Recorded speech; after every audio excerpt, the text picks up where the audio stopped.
जरूरत ही क्या है। पर आप ऐसे कब तक उनसे पैसे मांगते रहेंगे? कुछ आपको अपने दम पर भी तो करना होगा ना। अब तुम भी बाकी लोगों की तरह मुझे ज्ञान देना शुरू मत कर देना।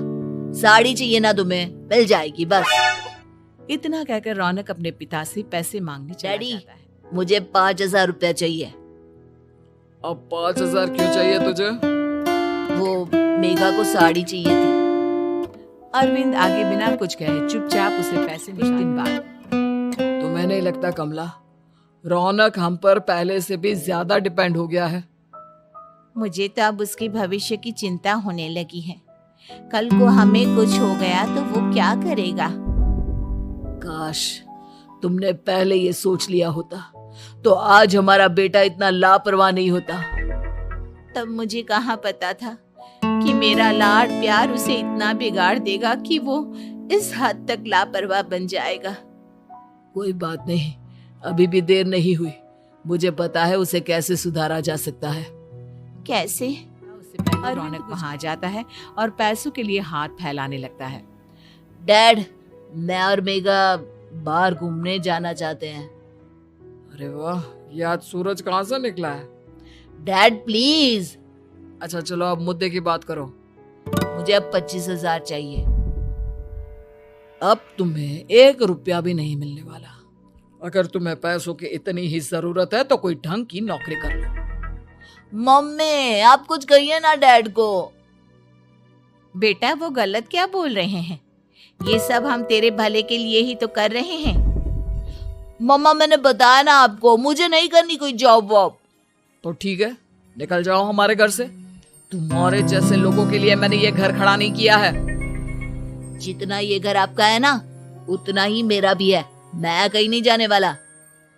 जाना तो पड़ेगा ही तुझे, क्योंकि अब मैं तेरा कोई भी खर्चा नहीं उठाने वाला। ठीक है, मत उठाइए मेरा खर्चा, मैं अपने दम पर भी जी सकता हूँ। तो बेशर्मों की तरह अब तक यहाँ क्यों खड़ा है? अपना सामान ले और निकल जाए यहाँ से। रौनक पैर पटकते हुए वहां से चला जाता है। घर से निकालना जरूरी है क्या उसे? बिना पैसों के कौन रखेगा उसे किराए पर? अगर उसका भविष्य सुधारना है तो हमें अपने दिल पर पत्थर रखकर ये कदम उठाना ही होगा। दोनों बात कर रहे के साथ एक बड़ा सा बैग लेकर घर से निकल जाता है, लेकिन घर से बाहर उसे कोई भी मुफ्त में अपने घर किराए पर नहीं रखता। अंत में थक हार कर वो फिर से अपने घर चला जाता है। क्या हुआ? थोड़ी देर पहले तो दहाड़ते हुए घर से निकला था, अब क्या हुआ? नहीं रखा ना किसी ने तुझे किराए पर? डैड प्लीज, मैं कुछ दिनों में कोई अच्छी सी नौकरी शुरू कर दूंगा। आप तब तक तो हमें रख लीजिए प्लीज।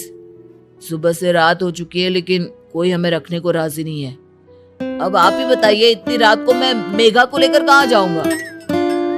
ठीक है, बहू की वजह से मैं तुझे घर पर रख रहा हूँ, लेकिन तू इस घर में एक बेटे की नहीं बल्कि एक किराएदार की हैसियत से रहेगा। 3 महीने है तेरे पास।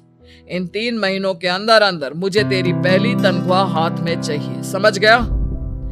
पक्का डैड, इन 3 महीनों के अंदर अंदर तो कोई बढ़िया सी नौकरी ढूंढ ही लूंगा मैं। ऐसे ही धीरे धीरे समय बीतने लगता है और अरविंद के दिए 3 महीनों में से 2 महीने बीत चुके होते हैं।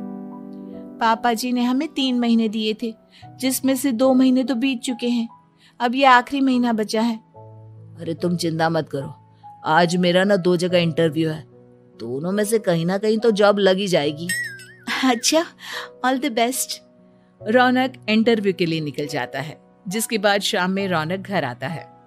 कैसा गया इंटरव्यू? आपकी नौकरी लगी या नहीं? अरे पहले सांस तो ले लेने दो अच्छे से। बताइए ना, मुझसे तो जरा भी इंतजार नहीं हो रहा है। वो दरअसल बात यह है कि मेरी नौकरी तो लग चुकी है लेकिन पैसे बहुत कम है। कितने पैसे हैं? 15,000। इतने में अरविंद और कमला मिठाई का डिब्बा लेकर आ जाते हैं। बधाई हो बेटा।